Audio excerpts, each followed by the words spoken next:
प्रिय विद्यार्थियों, वंदे मातरम। आज 20 दिसंबर 2025 है और बीती रात राजस्थान राज्य कर्मचारी चयन बोर्ड ने विलेज डेवलपमेंट ऑफिसर का अपना परीक्षा परिणाम जारी कर दिया है।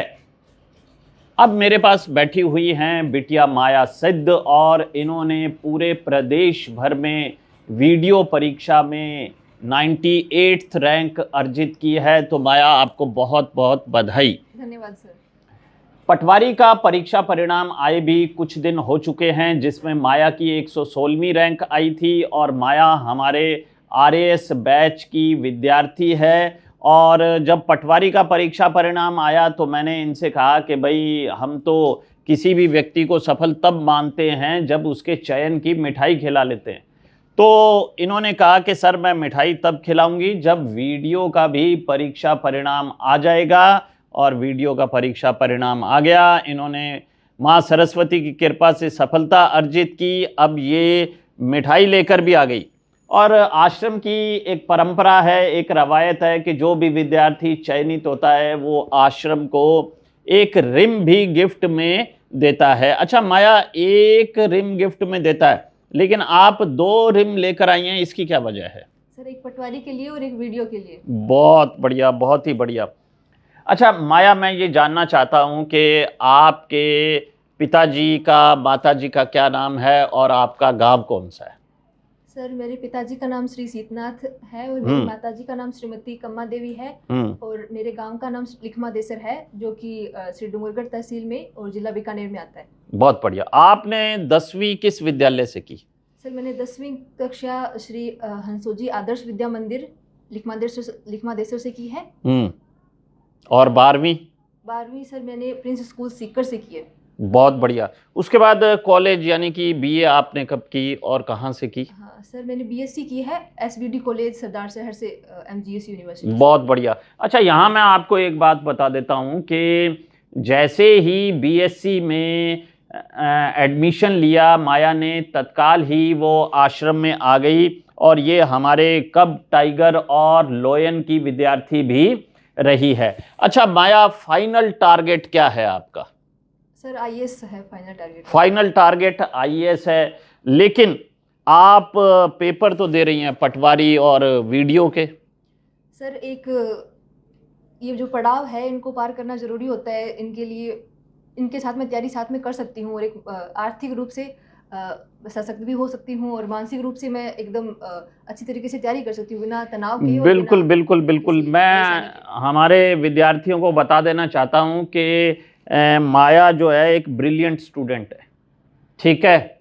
और माया ने मुझे ये कहा कि सर, मैं अपने चारों तरफ एक आर्थिक सुरक्षा चक्र पहले खींच देना चाहती हूँ और इसलिए मैं क्रमिक रूप से सीढ़ी दर सीढ़ी अपने फाइनल टारगेट तक पहुँचूंगी। पटवारी ये बन गई, वीडियो बन गई। और अब माया, तैयारी हमारी किस बैच में चल रही है फिलहाल? सर, आरएएस बैच में अभी। आरएएस बैच में चल रही है और उस गोल को अचीव करने के बाद आप आईएएस पर फोकस करेंगी। बहुत ही बढ़िया। अभी आपका पटवारी और ग्राम सेवक दोनों में चयन हो गया, तो अब ज्वाइन किसको करेंगी आप? सर, मैं वीडियो को ज्वाइन करूंगी। वीडियो को प्रथम प्राथमिकता क्यों दे रही हैं आप? सर, जहाँ पटवारी में कुछ शर्तें लागू होती है भर्ती के बाद, जैसे कि बॉन्ड भरना। हाँ, जो भर्ती छोड़ते हैं 2 साल के अंदर, हाँ, तो उससे संबंधित। और इसके अलावा साथ में मुझे तैयारी आगे जारी रखनी है, इसके लिए कुछ कॉम्प्लिकेशंस ना हो, इसके लिए। आपको लगता है कि वीडियो में अपेक्षाकृत कम काम है?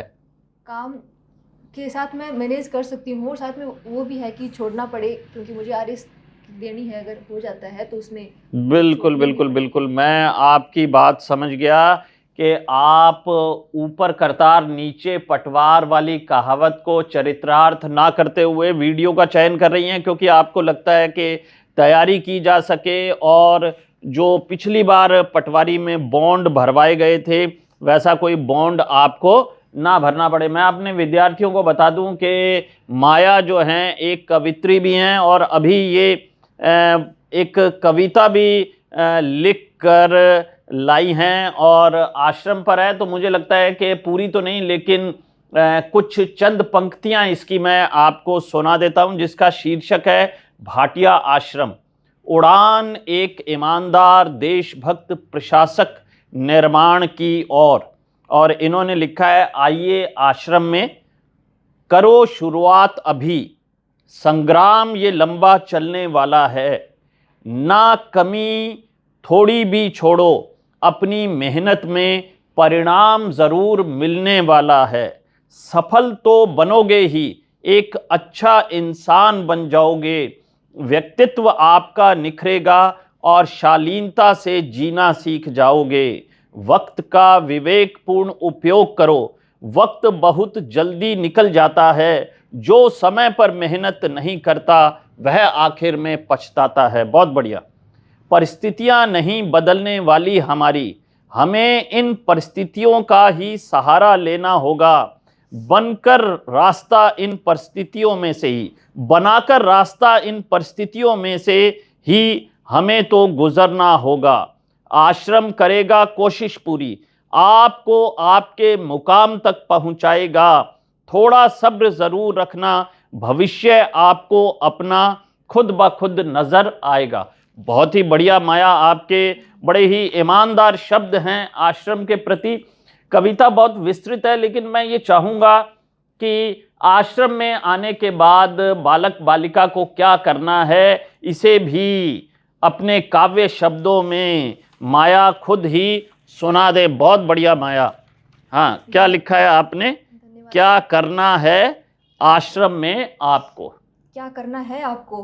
रोज क्लास में आना है, आना ही है, शालीनता से रहना है, रहना ही है, नोट्स खुद बनाओ, खुद ही बनाना है, 8-8-8 का फॉर्मूला आज ही अपनाना है, पेपर देना आपको है तो मेहनत भी होगी आपकी ही, मेहनत करना शर्त है, पेपर तो पास होगा आपका ही। बहुत बढ़िया। जैसा कि आपने पेपर पास कर दिया, यहाँ 8-8-8 के फार्मूले के बारे में मैं बता दूं कि मैं बरसों बरस से बच्चों को कह रहा हूं कि 8 घंटे बच्चे को सोना चाहिए, 8 घंटे पढ़ना चाहिए और 8 घंटे उसके अन्य कामों के लिए। तो कम से कम 8 घंटे की स्टडी आपको करनी ही है। तो खैर माया, बहुत लंबी बात ना करते हुए मैं चाहूँगा कि आप विद्यार्थियों को ये बता दीजिए कि सफलता का सूत्र क्या होता है? सर, ईमानदारी से मेहनत करना, खुद के प्रति ईमानदार रहना, मेन चीज़ तो ये है। बहुत बढ़िया। और इसके अलावा अनुशासन रखना और लगातार पेपर देते रहना और क्लास में आना। माया, बहुत अच्छी बातें आपने बताई, लेकिन एक बात मैं आपसे पूछना भूल गया कि अब आपके गांव में और आपके परिवार में आपके इन चयनों के बाद क्या माहौल है? सर, सभी खुश है, माता पिता भी बहुत खुश है। और गांव वाले क्या कह रहे हैं? गांव वाले भी बहुत खुश है। बिल्कुल, मेरा ये मानना है कि जब एक बेटी सफल होती है तो अनेक बेटियों को आगे बढ़ने की प्रेरणा मिलती है। तो माया, ढेर सारी शुभकामनाएं, बधाइयाँ, आशीर्वाद। जय हिंद, जय भारत, जय राजस्थान।